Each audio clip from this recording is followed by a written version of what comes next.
Decades later, suspects who claim they were tortured by Chicago police are calling for justice. Good morning. I'm a reporter for you. And I'm Susan Carlson in for Roseanne Tejas. Jury selection is now underway in the trial of former police lieutenant John Burge. He's charged with obstruction and perjury for allegedly lying about torturing suspects under his command in the 70s and 80s. As jury selection began, protesters marched across town in front of City Hall. They want more than a dozen cases reopened, and in part, they blame Mayor Daley.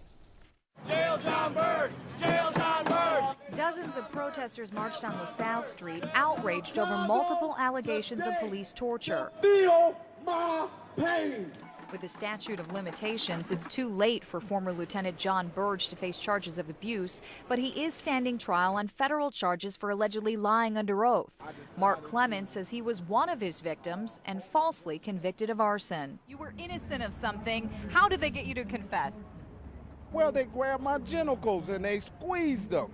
And I wrote everybody in the city of Chicago from my jail cell. And they ignored me. Clemens says Mayor Daley, who was then state's attorney, should be held accountable. I did 28 years of my life in prison for a crime that I did not commit. I don't want no apology from the mayor. I want the mayor to do what is honorable, and I want him to do what is right.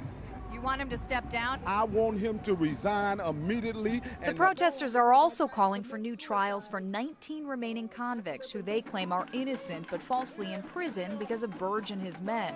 Among them, the son of Annabelle Perez. They beat him. They cut his gym shoes off, the tips of his gym shoes while he had them on, trying to get him to a confession. My son said no.